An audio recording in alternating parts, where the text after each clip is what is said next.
Di Rosario, kota di tepi Sungai Parana, tempat matahari jatuh dengan lembut di atas atap-atap rumah sederhana, lahirlah seorang anak yang tubuhnya kecil, tetapi hatinya menolak tunduk pada keterbatasan.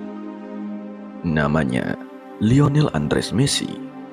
Ia tidak datang dengan tanda keagungan di langit atau ramalan besar dari para nabi olahraga.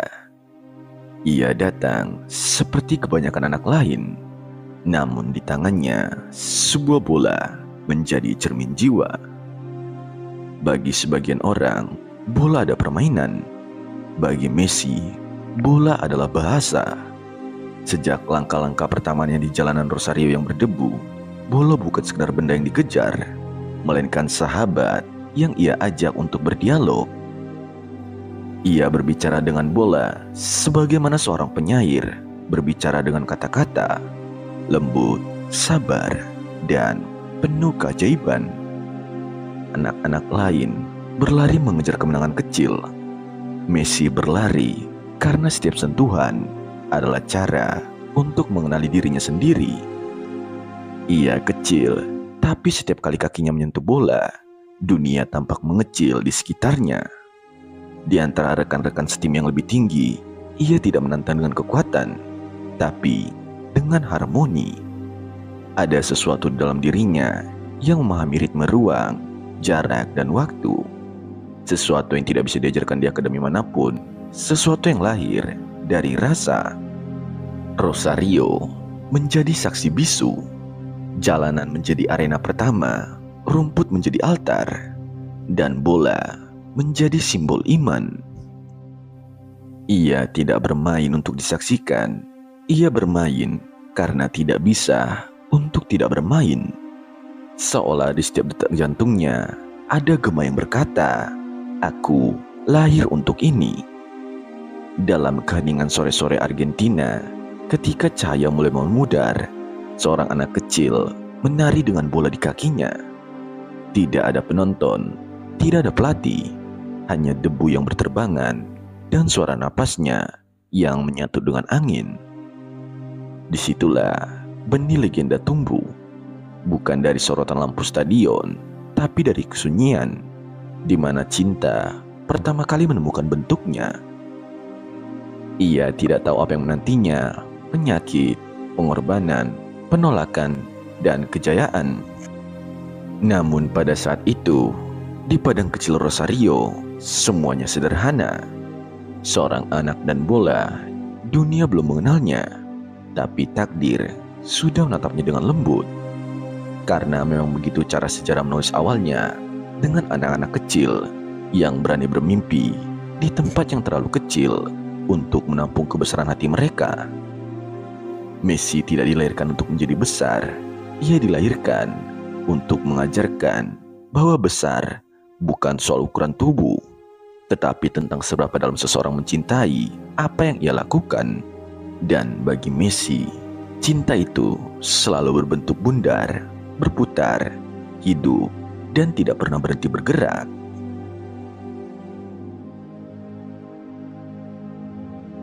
Sebelum dunia mengenalnya sebagai ikon, Lionel Messi hanyalah Leo, anak dari George dan Celia, lahir di Rosario pada 24 Juni 1987.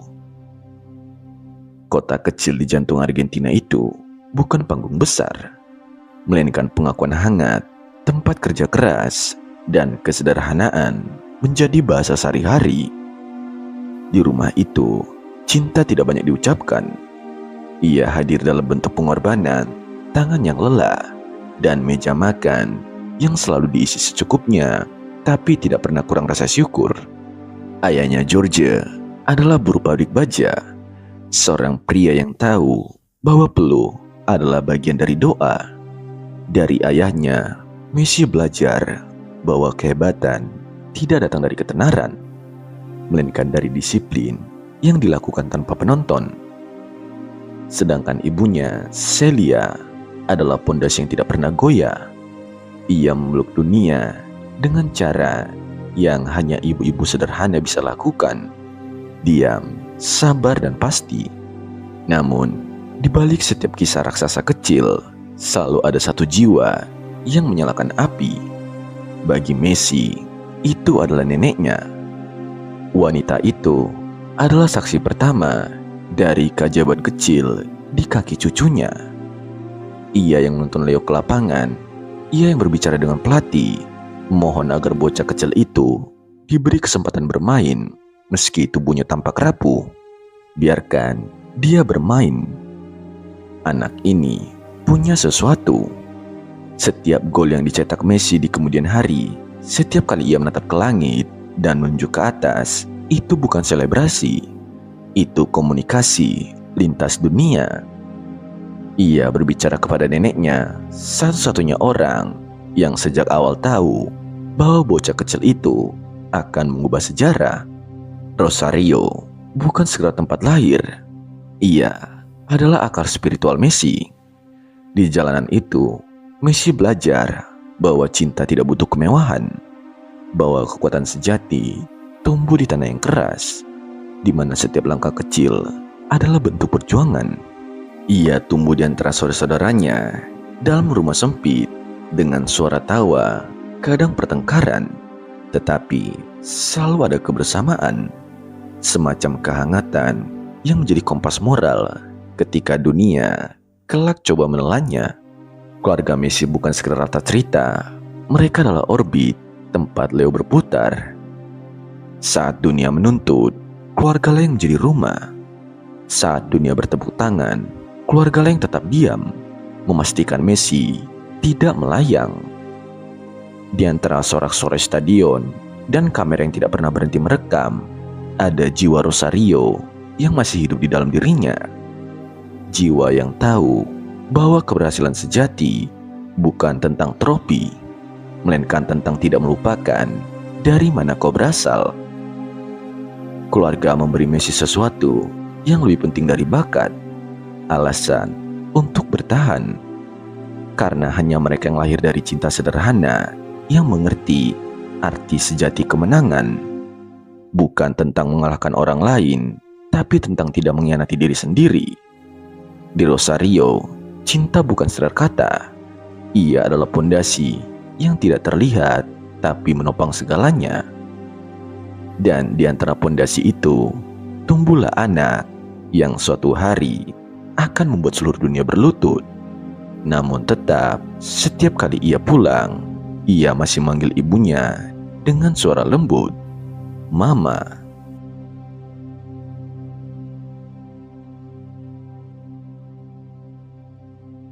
Di setiap legenda besar, selalu ada sosok sunyi yang tidak tertulis di buku sejarah.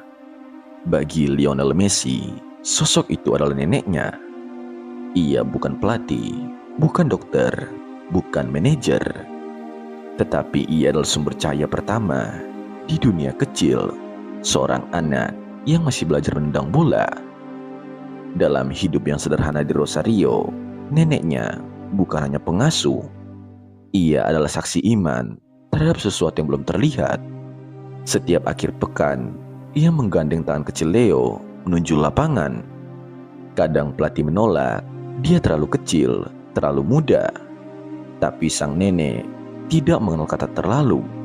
Ia bersikeras, hampir seperti seorang nabi yang yakin akan janji langit. Biarkan dia bermain, katanya. Anak ini berbeda. Dan di detik itu, mungkin tanpa disadari siapapun, masa depan sepak bola dunia berubah arah. Bukan karena bola, tapi karena cinta seorang nenek yang percaya tanpa syarat. Saat dunia modern menulis tentang sistem latihan, genetika, dan taktik, mereka sering lupa bahwa kepercayaan sederhana adalah pondasi keajaiban.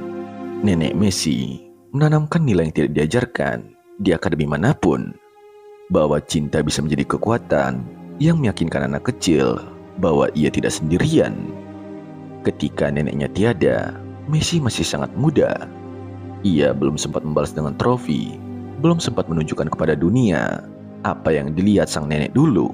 Tetapi kehilangan itu menanam luka yang justru berubah menjadi kompas spiritual.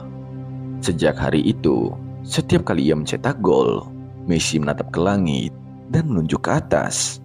Gerakan sunyi, kecil, dan suci. Ia bukan ritual superstisi, bukan kebiasaan emosional, melainkan dialog yang tidak pernah putus. Ia berbicara kepada neneknya, kepada cinta pertama yang melihat kebesarannya, bahkan sebelum ia menyadari dirinya sendiri. Dalam setiap langkah Messi di lapangan, ada gema masa kecil. Suara lembut seorang nenek yang berkata, "Percaya saja." Dari situlah tumbuh karakter mental yang membedakan Messi dari banyak pemain lain. Ketenangan di bawah tekanan, kesabaran menghadapi ketidakadilan, dan keheningan setelah kemenangan. Ia tidak perlu menjerit untuk merayakan. Ia hanya perlu menatap ke langit, seolah tahu bahwa ada seseorang di atas sana yang sedang tersenyum bangga. Filosofi hidup Messi rendah hati, fokus, dan tidak banyak bicara. Bukanlah hasil latihan psikologi modern. Itulah warisan spiritual dari rumah, bahwa kekuatan sejati tidak selalu tampak, bahwa kasih bisa menjadi bentuk disiplin paling keras, dan bahwa doa bisa menyeberangi waktu. Mungkin di dunia ini banyak anak yang berbakat, tapi sedikit yang memiliki seseorang yang percaya kepada mereka, bahkan ketika dunia belum percaya. Messi punya itu. Dan itulah mengapa setiap kali ia mencetak gol, gerakannya selalu sama. Satu jari menunjuk ke langit, bukan untuk merayakan, tapi untuk mengingat.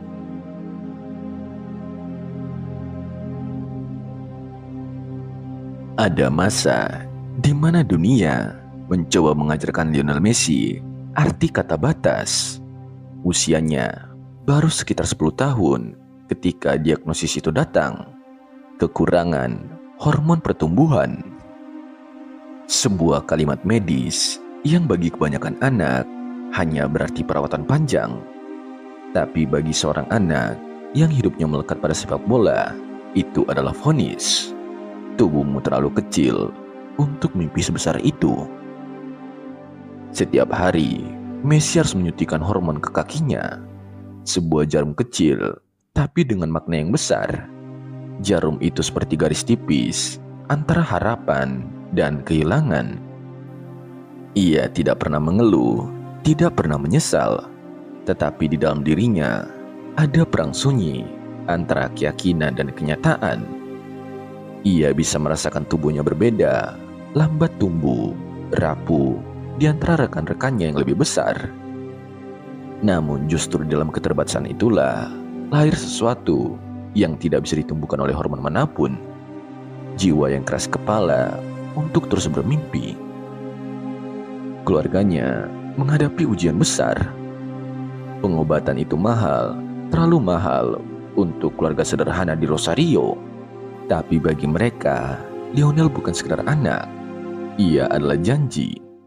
Maka ayahnya, George, bekerja siang dan malam. Ibunya berdoa tanpa lelah. Mereka mencoba mengetuk setiap pintu klub di Argentina, mencari siapapun yang mau menanggung biaya pengobatan anak kecil ini. Sebagian menolak, sebagian hanya menatap iba, seolah berkata, anak ini terlalu kecil untuk mimpi yang besar. Namun, di titik paling gelap itu, ketika semua pintu tertutup, cahaya itu datang dari seberang samudra. Barcelona, sebuah klub besar yang melihat bukan tubuh, melainkan potensi.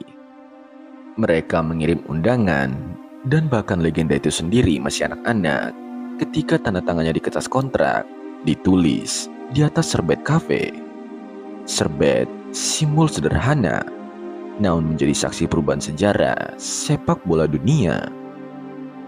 Barca bukan hanya memberi kontrak, tapi juga harapan. Mereka membayar pengobatan, memberi Messi rumah kedua, dan yang terpenting, memberi ruang bagi mimpinya untuk tumbuh. Di Spanyol, suntikan hormon masih menjadi bagian dari hidupnya, tapi kini diiringi oleh sesuatu yang baru.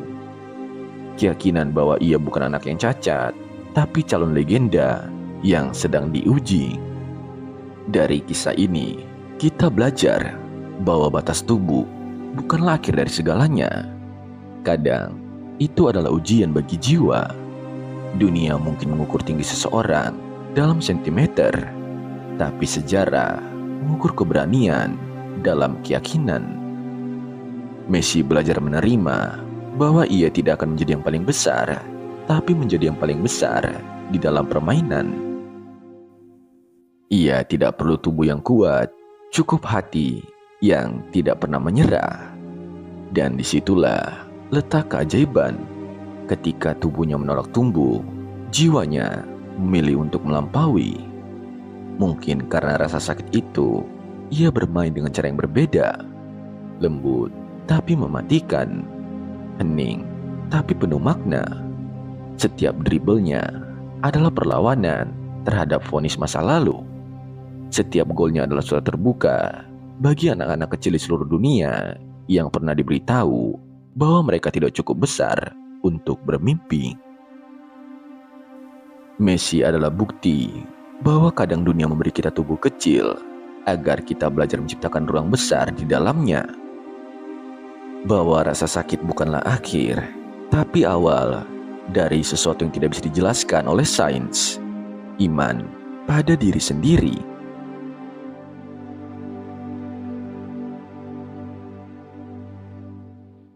Sebelum dunia mengenalnya sebagai legenda, Lionel Messi hanyalah anak kecil berkaus merah hitam dari klub lokal bernama Newell's Old Boys.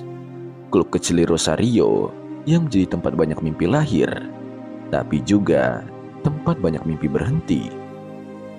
Di sana, setiap sore, seorang bocah kecil dengan tubuh kurus dan rambut acak-acakan akan berlari di lapangan berdebu, membawa bola seolah sedang berbicara dengannya. Tidak ada yang bisa merebut bola itu darinya. Ia menari di antara kaki lawan, bukan dengan tenaga, tapi dengan ritme. Seolah bola mengenal dirinya lebih dari siapapun. Namun, meski bakatnya bersinar, bayang-bayang penyakit dan tubuh kecilnya selalu mengikuti. Pelatih-pelatih lokal mengaguminya, tapi juga khawatir. Bocah ini luar biasa, tapi apakah ia bisa bertahan di dunia orang besar? Klub-klub yang tertarik akhirnya mundur ketika mendengar biaya pengobatan yang harus ditanggung. Setiap penolakan menambah satu goresan luka di hati keluarga kecil itu. Dan bagi Messi, penolakan menjadi nada latar bagi lagu masa kecilnya, antara keyakinan dan kehilangan. Namun, takdir jarang datang dengan langkah besar. Kadang ia datang dengan secari kertas di meja kafe. Ketika Jorge Messi, sang ayah, hampir kehilangan harapan, sebuah pertemuan terjadi. Charles Rissacs, pemandu bakat Barcelona, menyaksikan bocah itu bermain. Hanya dalam beberapa menit, ia tahu apa yang ia lihat bukan sekedar pemain berbakat, tapi keajaiban dalam bentuk sederhana. Namun waktu berjalan cepat, keputusan harus diambil segera, dan semua terjadi tanpa dokumen resmi di tangan. Maka Rissacs dengan spontanitas yang menjadi legenda, nulis kontrak pertama Messi di atas serbet restoran. Janji antara mimpi dan kenyataan. Barcelona tidak hanya menawarkan tempat untuk bermain, mereka menawarkan sesuatu yang jauh lebih besar. Kesempatan untuk menjadi diri sendiri. Di sana, Messi dibawa ke La Masia, akademi yang menjadi jantung filosofi Barcelona. Di La Masia, anak-anak tidak hanya diajar cara menendang bola, tetapi cara berpikir tentang bola, tentang ruang, ritme, dan keselarasan. Mereka diajari bahwa sepak bola bukan tentang kekuatan, tetapi tentang kebijaksanaan gerak. Bahwa keindahan bukan hanya hasil, tapi proses memahami permainan sebagai bahasa yang hidup. Bagi Messi, La Masia adalah rumah kedua, tempat di mana ia belajar bahwa tubuh kecilnya bukan kelemahan, melainkan alat presisi. Ia belajar membaca ruang dengan insting yang hampir mistis. Belajar menunggu sepersekian detik lebih lama dari pemain lain. Karena dalam jeda itulah keajaiban lahir. Latihan-latihan panjang, pagi yang dingin, malam yang sunyi, dan kerinduan pada keluarga di Rosario menjadi bahan bakar yang menumbuhkan tekad. Ketika akhirnya ia debut profesional di tahun 2004, banyak yang menyebutnya keajaiban instan. Tapi mereka lupa, tidak ada yang instan dari perjuangan itu. Setiap langkah kecil menuju lapangan Camp Nou adalah hasil kumulatif dari ratusan malam pengobatan, ribuan latihan, dan doa-doa sederhana seorang nenek yang kini hanya bisa disapa lewat langit. Dan ketika ia akhirnya menyentuh bola dalam pertandingan resmi untuk Barcelona, sesuatu yang simbolik terjadi. Dunia yang dulu menolaknya kini berlutut di hadapan bakat yang tidak bisa diukur dengan meteran tubuh. Bola kembali menjadi bahasa utamanya, dan dunia untuk pertama kalinya mulai belajar memahami dialek yang diciptakan oleh bocah kecil dari Rosario ini. Di Barcelona, janji masa kecilnya yang dulu tampak memudar akhirnya terpenuhi. Tapi yang membuat kisah ini abadi bukanlah debut itu sendiri, melainkan perjalanan menuju debut. Bahwa iman keluarga, cinta pada permainan, dan keberanian untuk tetap percaya saat semua menolak adalah dasar dari semua keajaiban yang akan datang.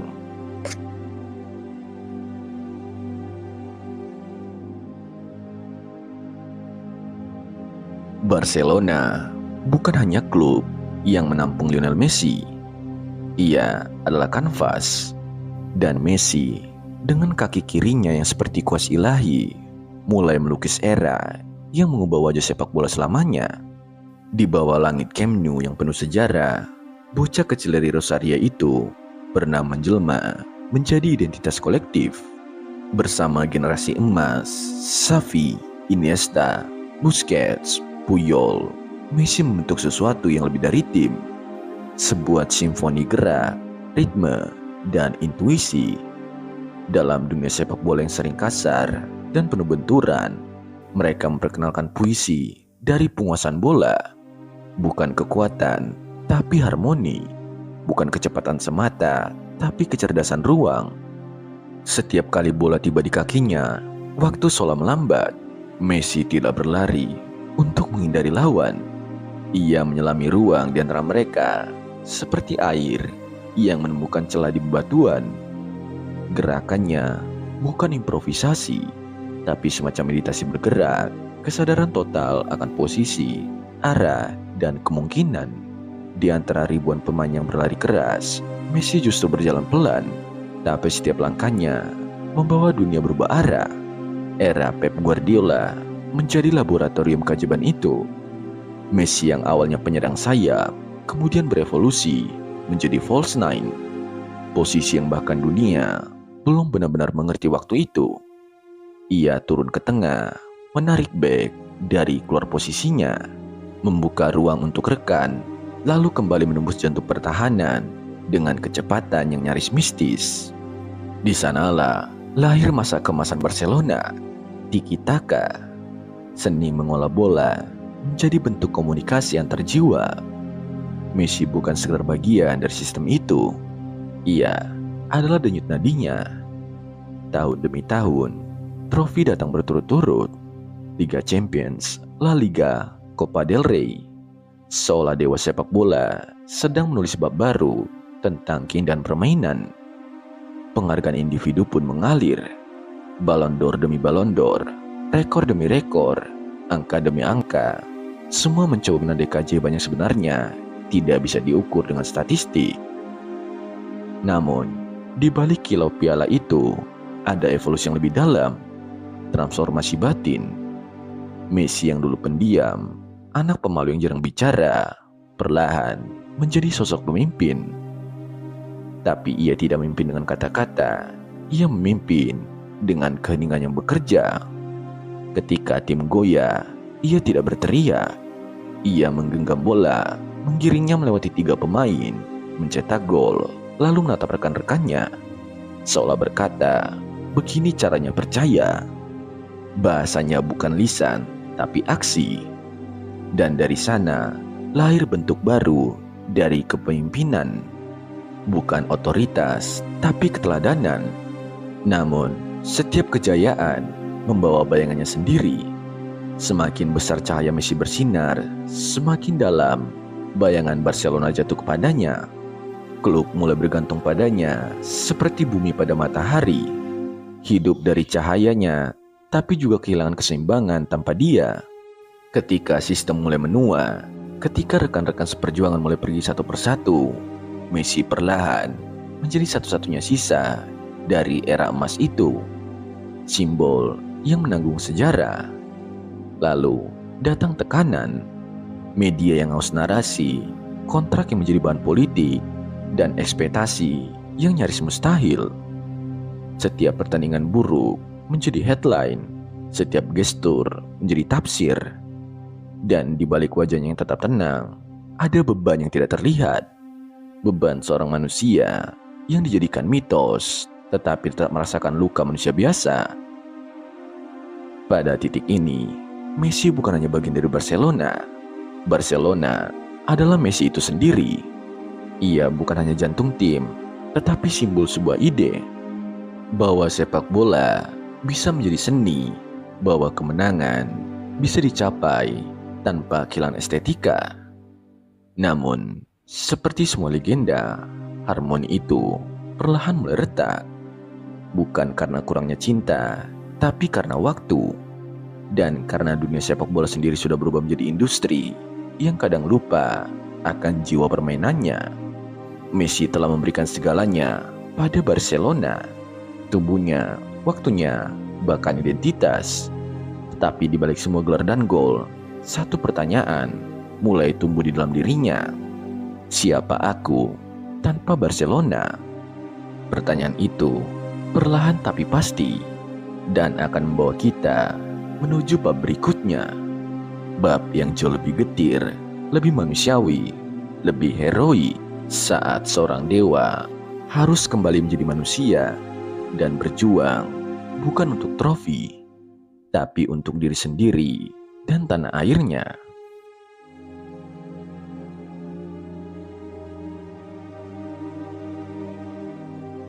Ada sesuatu yang ironis dalam perjalanan Lionel Messi. Di Barcelona, ia dianggap dewa. Namun di tanah kelahirannya, Argentina, ia justru sering dianggap manusia yang belum cukup ilahi. Sejak awal, Messi memikul beban yang bukan miliknya. Ia bukan sekedar pemain yang lahir di Rosario. Ia adalah simbol harapan bangsa yang pernah melahirkan Maradona. Dan sejak itu, selalu menuntut reinkarnasi keajaiban. Ketika ia mengenakan seragam biru putih itu, ia tidak hanya mewakili 11 pemain di lapangan. Ia membawa nostalgia nasional, luka sejarah, dan kerinduan kolektif akan masa ketika Argentina pernah mengguncang dunia. Namun sepak bola, sebagaimana kehidupan, tidak selalu membalas cinta dengan kemenangan. Tahun 2014, Brazil. Messi memimpin Argentina ke final Piala Dunia melawan Jerman. Seluruh dunia menonton, dan sejenak sejarah terasa siap untuk berpihak lagi pada langit biru putih. Tapi takdir memilih menulisnya dengan tinta getir. Gol Mario Götze di perpanjangan waktu, dan dunia menyaksikan Messi berjalan melewati trofi emas itu dengan mata kosong yang penuh segala yang tidak bisa ia ucapkan. Ia memenangkan Golden Ball, penghargaan pemain terbaik di turnamen, tapi wajahnya tidak bersinar karena penghargaan individu tidak pernah bisa menutup lubang yang ditinggalkan oleh kekalahan kolektif. Lalu datang Copa America 2015 dan 2016, dua final melawan Chili. Dua kali kalah lewat adu penalti. Pada final kedua, Messi gagal menendang. Dan ketika bola itu terbang tinggi melewati Mistar, dunia seolah ikut runtuh bersamanya. Ia menangis, bukan tangisan seorang anak kecil, tapi tangisan seorang lelaki yang tahu bahwa cintanya pada negerinya tidak akan pernah cukup bagi semua orang. Lalu datang headline, komentar dan ejekan. Messi bukan orang Argentina sejati. Ia tidak punya darah yang sama seperti Maradona. Mereka lupa, darah yang menetes di lapangan itu pun adalah darah Argentina. Tapi begitulah bangsa yang terluka. Kadang mereka menyerang pahlawannya karena tidak tahu lagi kepada siapa harus menumpahkan kecewa. Di tengah badai itu, Messi sempat menyerah. Ia berkata akan mundur dari tim nasional. Sudah cukup, katanya. Aku sudah mencoba segalanya. Dan untuk pertama kalinya, kita melihat bukan pemain, bukan legenda, tapi manusia. Manusia yang hanya ingin dicintai oleh tanah yang ia cintai. Namun cinta sejati tidak mati hanya karena patah. Messi kembali bukan karena publik menuntutnya, tapi karena hatinya tidak sanggup berbohong. Ia tahu ada sesuatu di dalam dirinya yang tidak bisa berhenti berjuang untuk Argentina. Sebab bagi Messi, mengenakan seragam biru putih bukan tugas. Itu adalah identitas spiritual. Kegagalan demi kegagalan tidak membuatnya lemah, tapi membentuk keterangan baru. Semacam kedewasaan eksistensial yang lahir dari luka. Ia belajar menjadi pahlawan, bukan berarti selalu menang, tetapi selalu kembali, bahkan ketika dunia berhenti percaya. Dan justru di titik paling gelap itulah cahaya penebusan mulai tumbuh. Dari tangisan di Copa America 2016, lahirlah senyum di Copa America 2021. Dan akhirnya, klimaks yang akan membuat dunia bergetar, Piala Dunia 2022 di Qatar. Tidak pernah lahir dari keajaiban, tetapi dari kesetiaan pada luka yang tidak lari dari dirinya sendiri. Messi pernah dicemooh oleh bangsanya, tapi justru itu yang membuat ia lebih besar dari sekedar legenda. Karena hanya mereka yang dicintai dan disalib oleh bangsa sendiri yang akhirnya layak disebut abadi.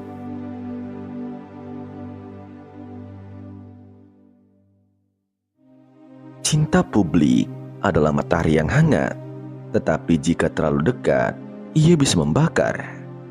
Bagi Lionel Messi, pengalaman itu bukan teori. Itu adalah kenyataan yang ia jalani setiap kali mengenakan seragam biru putih Argentina. Setelah kegagalan di panggung dunia, Messi bukan hanya menghadapi kekecewaan. Ia menghadapi bangsa yang memproyeksikan seluruh frustasi, seluruh hasrat, seluruh rasa bersalah mereka kepadanya. Ia menjadi layar bagi emosi nasional, tempat semua orang menuliskan luka mereka. Media menyalakan api itu setiap hari. Headline yang menggigit, komentar yang mempermalukan, perbandingan dengan bayang-bayang Maradona yang tidak pernah benar-benar hilang. Di kafe, di jalanan Buenos Aires, namanya diucapkan dengan nada campuran antara kebanggaan dan kekecewaan. Messi menjadi simbol yang terbelah antara cinta yang terlalu besar dan tuntutan yang terlalu kesar. Messi menjadi semacam simbol yang terbelah antara cinta yang terlalu besar dan tuntutan yang terlalu keras. Di mata sebagian orang, ia dingin, terlalu Eropa, terlalu Barca. Bukan representasi rakyat yang penuh emosi dan darah panas seperti Diego dulu. Namun di balik citra itu, ada sesuatu yang justru sangat Argentina. Keteguhan yang diam, kesetiaan tanpa kata, dan rasa malu ketika dicintai secara berlebihan. Ia tidak membalas hujatan dengan pernyataan besar, tidak menulis manifesto, tidak menyerang balik wartawan. Sebaliknya, ia memilih cara yang paling Messi, tetap bermain. Setiap sentuhan bola menjadi jawaban, setiap gol menjadi kalimat doa. Ia mengubah ejekan menjadi bahan bakar, dan kebencian menjadi kesunyian produktif yang membuatnya semakin tajam. Namun, di antara badai yang tak berkesudahan itu, selalu ada pelabuhan yang tidak pernah tertutup. Keluarga. Antonella, istrinya sejak kecil, menjadi jangkar bagi segala yang berguncang. Ia bukan hanya pasangan hidup, tetapi cermin yang membuat Messi tetap mengenali dirinya sendiri. Di rumah, di antara anak-anaknya, Messi bukan legenda. Ia hanya ayah yang bermain bola di halaman, yang tertawa kecil ketika putranya menirukan selebrasinya di televisi. Dan di luar itu, ada juga teman-teman seperjuangan, Di Maria, Aguero, Otamendi, yang tetap melihatnya bukan sebagai ikon, tetapi sebagai saudara. Di ruang ganti, ketika dunia seolah membencinya, mereka memanggilnya Leo dengan nada manusiawi. Dan mungkin disitulah cinta yang paling tulus lahir, cinta tanpa mitos. Lambat laun, hubungan Messi dan bangsanya mulai berubah. Setelah Copa America 2021, di mana ia akhirnya membawa trofi untuk Argentina, gelombang emosi itu berbalik arah. Yang dulu mencemooh, kini menangis bersamanya. Yang dulu menyebutnya asing, kini meneriakkan namanya dari balkon rumah. Argentina, bangsa yang penuh luka dan kebanggaan, akhirnya berdamai dengan anak yang paling berbakat dan paling disalahpahami. Namun, cinta yang telah diuji sedalam itu tidak pernah kembali sama. Kini, Messi mencintai bangsanya tanpa ingin dimengerti, dan Argentina mencintainya tanpa lagi menuntut kesempurnaan. Hubungan itu menjadi lebih jujur, lebih manusiawi. Mereka saling mencintai bukan karena tidak ada luka, tapi karena mereka tahu cinta sejati hanya bisa bertahan melalui luka. Dan di tengah semua itu, Messi menemukan sesuatu yang lebih dalam dari kemenangan. Ia menemukan kedamaian. Bukan karena dunia berubah, tapi karena ia tidak lagi berperang dengan citra yang diciptakan dunia tentang dirinya. Kini ia bermain bukan untuk membuktikan, tapi untuk menghidupkan. Ia tidak lagi berlari untuk melarikan diri dari hujatan, tapi untuk menari bersama takdir dirinya sendiri. Di tanah yang dulu membakarnya dengan ejekan, kini ia berdiri, disinari oleh cinta yang telah melalui api.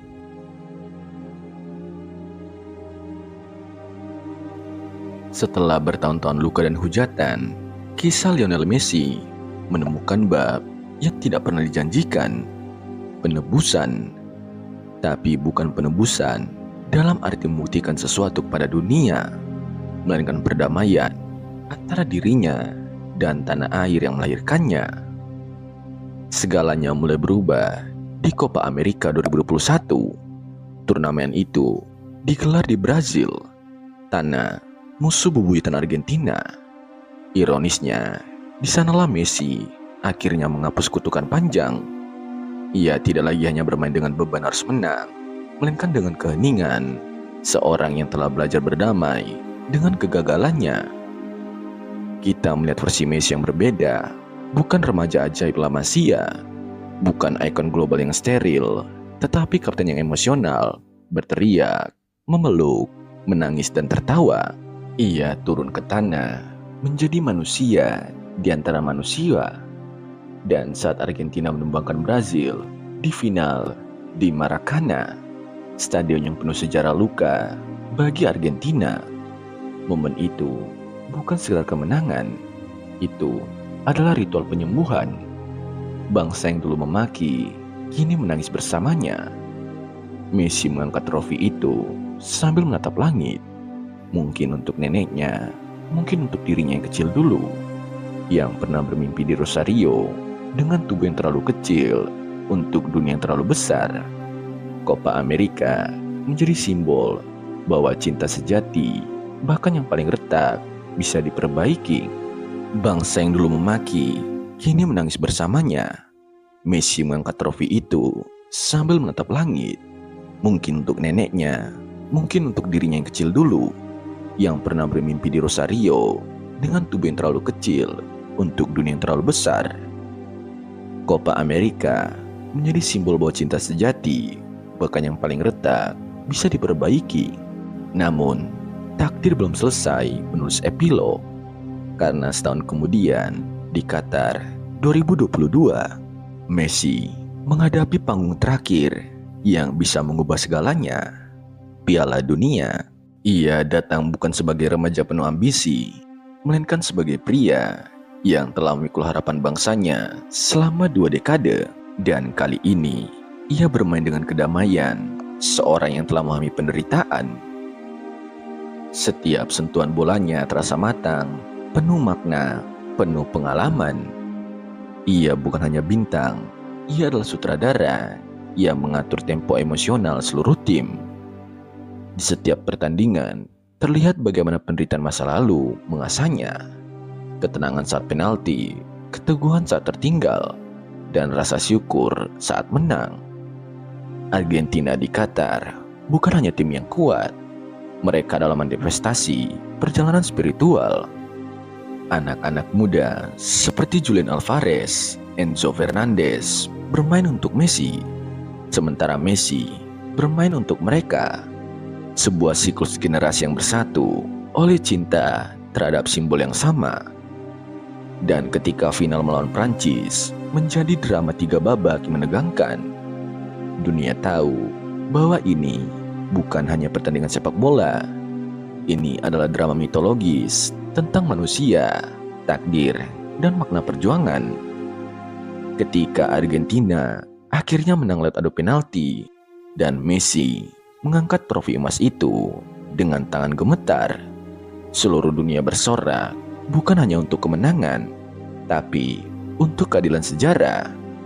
Seorang anak yang dulu dianggap kecil, terlalu kecil, yang pernah dijatuhkan bangsanya sendiri, akhirnya menjadi raja di mata dunia dan rakyatnya. Kemenangan itu bukan hadiah dari dewa, melainkan hasil dari manusia yang menolak menyerah pada keputusasaan. Dan begitulah Messi berdiri di tengah lautan biru putih, diselimuti pelukan rekan, air mata, dan lagu-lagu cinta yang dulu pernah hilang. Tidak ada lagi pertanyaan, apakah ia mencintai Argentina? Semua telah terjawab, bukan lewat kata, tapi lewat air mata yang jatuh di Lusail Stadium. Secara filosofis, kemenangan itu koreksi naratif.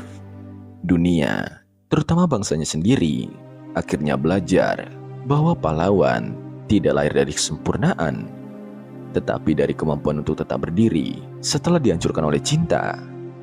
Piala Dunia bukan sekedar trofi, tetapi simbol bahwa rekonsiliasi adalah bentuk tertinggi dari kemenangan manusia. Messi tidak hanya mengangkat piala, ia mengangkat kisah manusia tentang luka, cinta, dan pengampunan. Dan pada akhirnya, bukan trofi yang membuatnya abadi, tetapi perjalanan yang menuntun ke sana. Kemenangan sejati bukan ketika dunia bertepuk tangan, tetapi ketika hati yang pernah hancur memilih untuk mencintai lagi.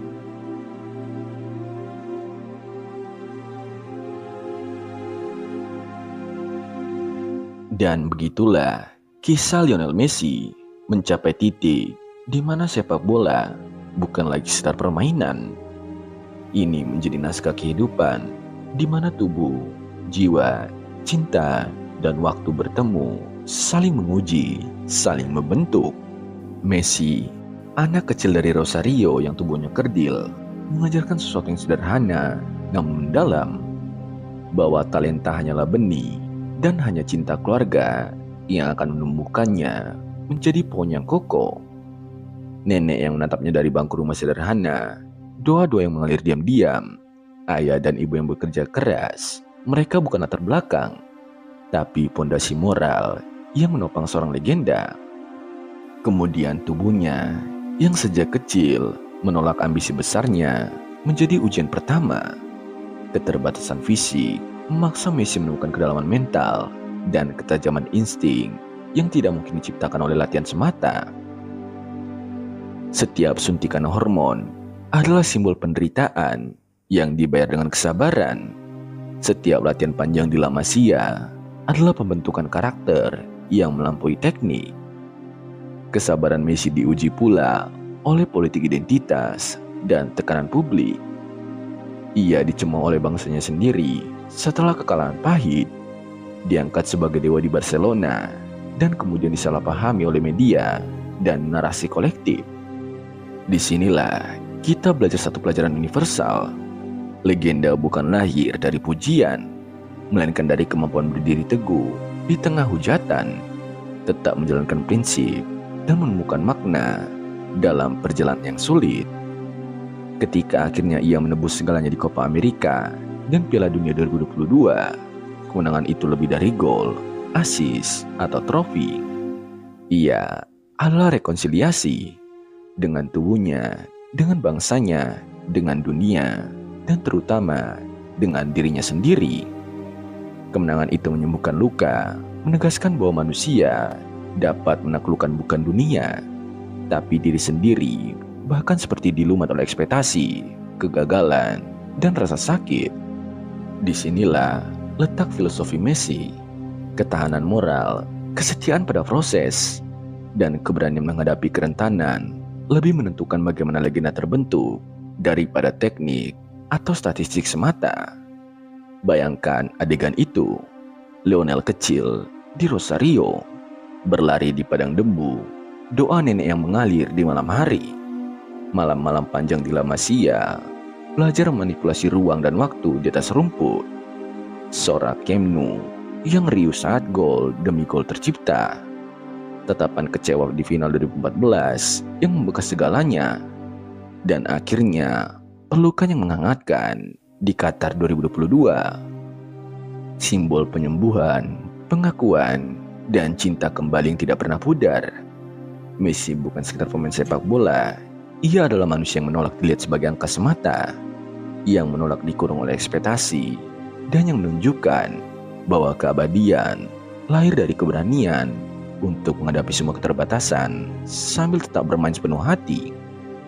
Disinilah kita sebagai penonton pengagum belajar sebuah pelajaran yang lebih luas daripada sepak bola, bahwa hidup seperti lapangan hijau, menuntut keberanian untuk tetap berlari, menghadapi kekalahan, menghormati proses, dan akhirnya menemukan kemenangan yang menghidupkan, bukan sekedar menandai sejarah. Dari Rosario ke Qatar, dari anak kecil yang kerdil hingga pahlawan yang abadi, Messi mengajarkan kita bahwa legenda sejati lahir bukan dari ukuran, trofi, atau pujian, melainkan dari kesetiaan pada diri sendiri, pada proses, dan pada cinta yang tidak pernah padam. Dan terima kasih.